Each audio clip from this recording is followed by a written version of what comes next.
Welcome back আরও একবার সায়ন মার্কা ক্রিয়েশনের আরও একটি হরর পডকাস্ট এপিসোডে। তবে আজকেরটা ভিডিও ফরম্যাটে, কারণ আজ আমরা কথা বলতে চলেছি ভারতের অন্যতম কলকাতা শহরের একটি হন্টেড প্লেস নিয়ে। কোনটা?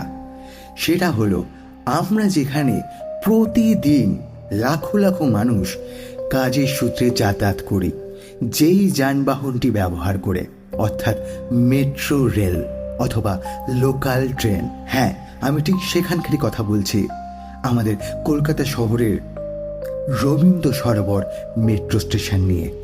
কলকাতার লাইফলাইন হলো এই মেট্রো রেল। প্রতিদিন লাখো লাখো মানুষ এতে করে যাতায়াত করে, কিন্তু কেন এই মেট্রোরই একটা স্টেশনকে সবাই হান্টেড বলে ধরা হয়? হ্যাঁ, আমি রবীন্দ্র সরোবর মেট্রো স্টেশনেরই কথা বলছি। আজ কোনো কাল্পনিক গল্প নয়, আজ বলবো একদম সত্যি ভৌতিক ঘটনা এই মেট্রো স্টেশনকে ঘিরে। তাহলে চলো ভিডিওটি লাইক করে দিন, আর যারা চ্যানেলে নতুন আছেন তারা সাবস্ক্রাইব করে পাশে থাকা বেল আইকনটি বাজিয়ে দিন, কারণ এইরকম নানা ধরনের হরর কন্টেন্ট প্রতি সপ্তাহে আমাদের চ্যানেলে আসে। তাহলে দেরি কিসের, জুড়ে যান আমাদের সাথে আর শুরু করা যাক আজকের এপিসোড। রবীন্দ্র সরোবর স্টেশনকে অনেকে আত্মহত্যা স্টেশন বলেন। মেট্রো রেলের ইতিহাস ঘাটলে একটা ভয়ঙ্কর তথ্য সামনে আসে। কলকাতার মেট্রো রেল চালু হওয়ার পর থেকে যত মানুষ লাইনে ঝাঁপ দিয়েছেন, তার সিংহভাগ ঘটনা ঘটেছে এই একটি মাত্র স্টেশনে। বিশেষ করে রাত 10টার পর শেষ ট্রেনগুলো। সেই সময় স্টেশন চত্বর প্রায় জনশূন্য হয়ে যায়, আর ঠিক তখনই শুরু হয় অদ্ভুত সব কাণ্ড কারখানা। সবচেয়ে বেশি ভুতুড়ে অভিজ্ঞতা হয়েছে মেট্রো চালক এবং লাইনের গ্যাংম্যানদের, অর্থাৎ যারা সেখানে কাজ করেন। বেশ কয়েকজন চালক অফিসিয়াল রিপোর্ট একটা অদ্ভুত ঘটনার কথা লিখে গেছেন। ঘটনাটা হলো, রাত 10টার পর ট্রেন যখন স্টেশন ছাড়িয়ে টানেলের অন্ধকারে ঢোকে, হঠাৎ হেডলাইটের আলোয় লাইটের মাঝখানে একটা মূর্তিকে দাঁড়িয়ে থাকতে দেখা যায়।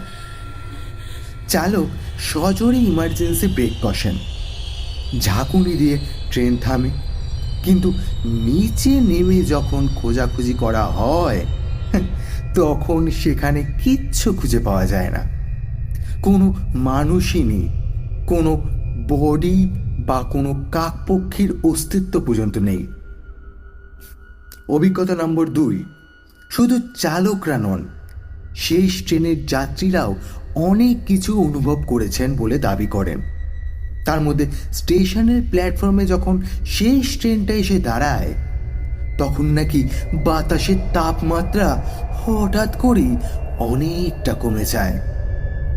অনেকে দাবি করেছেন প্ল্যাটফর্মের পিলারের আড়াল থেকে কোনো ছায়ামূর্তি তাদের দিকে তাকিয়ে থাকে। ট্রেন চলতে শুরু করলে মনে হয় টানেলের অন্ধকারে দেওয়াল বেয়ে কোনো একটা হাওয়াও ট্রেনের সামনে ছুটে চলেছে। এমনকি ট্রেনের স্টেশনের সিসিটিভি ক্যামেরাতেও মাঝে মধ্যে এমন কিছু রেকর্ড হয়েছে যার কোনো বৈজ্ঞানিক ব্যাখ্যা রেল কর্তৃপক্ষ আজও দিতে পারেনি। দ্য রিয়েলিটি নাও, এখন বর্তমান পরিস্থিতি তবে কেমন? এইসব ভুতুড়ে ঘটনার পেছনে কি শুধুই মানুষের মনের ভুল, নাকি যারা এখানে প্রাণ হারিয়েছেন তাদের আত্মা আজও এই স্টেশন ছেড়ে যেতে পারেনি? এই ক্রমাগত আত্মহত্যার ঘটনা রুখতে পরবর্তীকালে রেল কর্তৃপক্ষ একটা বড় পদক্ষেপ নেয়। প্ল্যাটফর্মে গ্লাস স্ক্রিন ডোর বা কাচের দেওয়াল বসানো হয়েছে। যদিও সব স্টেশনে এখনো অবধি এটার কাজ সম্পূর্ণ হয়ে ওঠেনি, তবে এটা করা শুধুমাত্র যাতে কেউ লাইনে ঝাঁপ না দিতে পারে। কাচের দেওয়ালে হয়তো আত্মহত্যা আটকে দিয়েছে ঠিকই, কিন্তু রাত বাড়লে যে অলৌকিক অদ্ভুত অনুভূতি এই স্টেশনে হতো তা কি সত্যিই বন্ধ হয়েছে? এর কোনো উত্তর আজও আমরা পাইনি। কেন পাইনি কারণ এর কোনো বৈজ্ঞানিক ব্যাখ্যা নেই, এর কোনো সঠিক সাহস নেই আমাদের মনে। পরের বার যখন রবীন্দ্র সরোবর স্টেশনে নামবেন তখন ঘড়ির কাঁটাটা একবার দেখে নেবেন, রাত 10টা বেজে যায়নি তো। আর যদি ট্রেনের কাছে নিজের ছায়া ছাড়া অন্য কোনো প্রতিবিম্ব দেখতে পান তবে ভুলেও পেছনের দিকে কিন্তু তাকাবেন না। প্রতিদিন তো আমরা অডিও স্টোরি ফরম্যাটে শুনি, আজ ভাবলাম আপনাদের সামনে বসে পুরো ঘটনাটা পাঠ করি। কেমন লাগলো আজকের ভিডিওটি যদি ভালো লাগে তাহলে অবশ্যই লাইক, কমেন্ট, শেয়ার করতে বলবেন না। আর চ্যানেলে নতুন হলে চ্যানেলটি সাবস্ক্রাইব করে দেবেন। আচ্ছা, আপনার সাথে কি কোনো এইরকম ভৌতিক ঘটনা রবীন্দ্র সরোবর স্টেশনে হয়েছে? অথবা কোনো দিনও কোনো সত্যি ভৌতিক ঘটনার মুখোমুখি আপনি পড়েছেন? জানাতে ভুলবেন না আমাদের কমেন্টস বক্সে অথবা আমাদের মেল আইডিতে।